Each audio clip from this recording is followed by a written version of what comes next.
ഭൂരിപക്ഷ വർഗീയത പറഞ്ഞാലും ന്യൂനപക്ഷ വർഗീയത പറഞ്ഞാലും നമ്മൾ എതിർക്കും. മതമല്ല മതമല്ല മതമല്ല പ്രശ്നം എന്നാ കേട്ടോ, ഞങ്ങൾക്ക് മതമാണ് മതമാണ് മതമാണ് പ്രശ്നം. അത് ഞങ്ങളുടെ ഐഡന്റിറ്റിയാണ്. ഏത് കൊല കൊമ്പൻ വന്ന് പറഞ്ഞാലും UDF എതിർക്കും.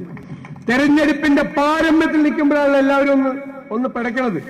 അപ്പോഴും നമ്മൾ അനങ്ങില്ല, അപ്പോഴും നമ്മൾ വെള്ളം ചേർക്കില്ല. ഇനി ചിലര് വരും നമ്മളെ പേടിപ്പിക്കാൻ.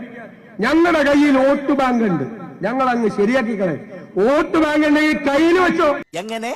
ഇവിടെ കഴിഞ്ഞ തെരഞ്ഞെടുപ്പിന് ഈ തിണ്ണയിൽ ഇവിടെ വന്ന് ഞാൻ കസേരയിലിട്ട് അവിടെ ഇരിക്കുക, കസേരയുടെ അടുത്ത് നിന്ന് തിണ്ണയിരുന്ന് നിറങ്ങിയില്ല. ഇവിടെ 1.5 മണിക്കൂർ ഇവിടെ ഇരുന്നു. എന്നിട്ട് ഞാൻ ഇവിടുന്ന് അവിടുത്തെ യൂണിയൻ പ്രസിഡന്റിനെ വിളിച്ചു പറഞ്ഞ് ഇതേ സഹായിക്കണം എന്ന് പറഞ്ഞു. എന്നിട്ടാണ് അങ്ങോട്ട് ഇറങ്ങി വെച്ച് തിണ്ണ ഇറങ്ങരുതെന്ന് പറയാൻ. വർഗീയത പറയരുത് എന്ന് നമ്മൾ തുറന്നു പറയും. നീ